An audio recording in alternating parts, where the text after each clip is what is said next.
નમસ્કાર મિત્રો, આજે આપણે જે સિરીઝ લઈને આવી રહ્યા છીએ ગુજરાતના 5 સુપરસ્ટાર કલાકારો, તેનો ભાગ 1 ઓલરેડી આપણે પહેલાં મૂકી દીધો છે અને ભાગ 2ની આજના વિડીયોની અંદર ચર્ચા કરીશું.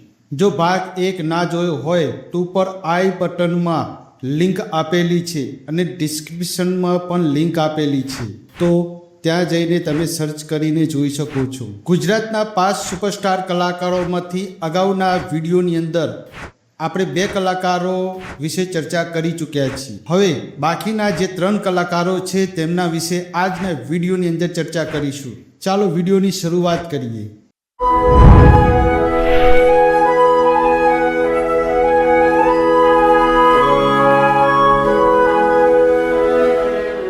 હવે આપણે વાત કરીએ વિક્રમ ઠાકોર વિશે. ગુજરાતી સિનેમા લોકપ્રિયતાનો નવો અધ્યાય લખનાર અભિનેતા એટલે વિક્રમ ઠાકોર. ગામડાથી લઈને શહેરો સુધી તેમની ફેન ફોલોઈંગ જોવા મળે છે. તેમની સુપરહિટ ફિલ્મો વિશે વાત કરીએ તો એકવાર પીવીને મળવા આવજે, જે 2006માં રિલીઝ થઈ હતી.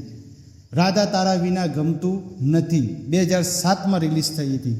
આ ફિલ્મોના ગીતો અને વાર્તાઓ આજે પણ લોકોના દિલોમાં વસેલા છે.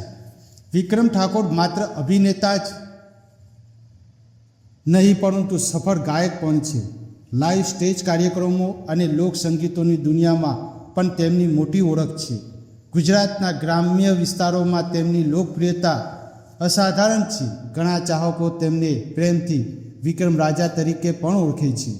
તેમની ફિલ્મો અને ગીતો આજે પણ યુટ્યુબ પર લાખો લોકો જુએ છે. હવે ચોથા એવા મલ્હાર ઠાકોર વિશે આપણે વાત કરીએ. નવી પેઢીના સૌથી સફળ અને લોકપ્રિય અભિનેતાઓમાં મલ્હાર ઠાકોરનું નામ સૌથી ઉપર આવે છે. તેમણે ગુજરાતી સિનેમાને આધુનિક અને યુવા દર્શકો સાથે જોડવામાં મહત્ત્વની ભૂમિકા ભજવી છે.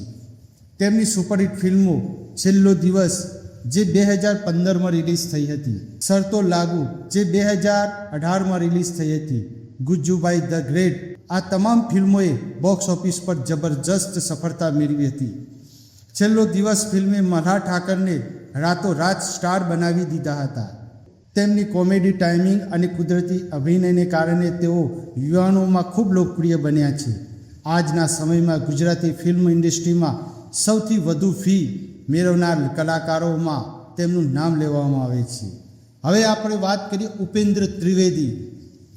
ગુજરાતી સિનેમાના ઇતિહાસમાં જો કોઈ મહાન અભિનેતાઓનું નામ લેવામાં આવે તો તેમાં ઉપેન્દ્ર ત્રિવેદીનું સ્થાન ખૂબ ઊંચું છે.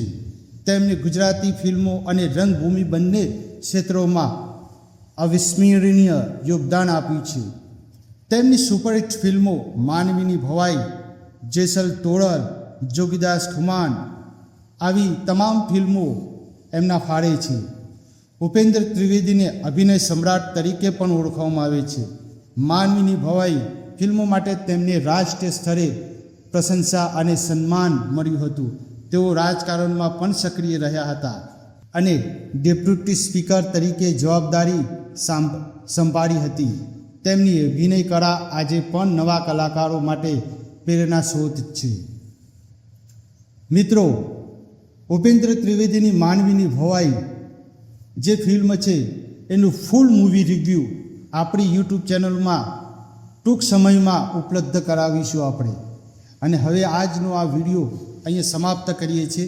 તો મિત્રો, આ હતા ગુજરાતી ફિલ્મ ઇન્ડસ્ટ્રીના એવા 5 સુપરસ્ટાર કલાકારો જેમણે પોતાની મહેનત, પ્રતિભા અને અભિનયથી ગુજરાતી સિનેમાને નવી ઊંચાઈઓ સુધી પહોંચાડી. તમને આ 5માંથી સૌથી વધુ કયો કલાકાર ગમે છે? નરેશ કનોડિયા, હિતેન કુમાર, વિક્રમ ઠાકોર, મલ્હાર ઠાકોર કે ઉપેન્દ્ર ત્રિવેદી? તમારો જવાબ કોમેન્ટમાં જરૂર લખજો.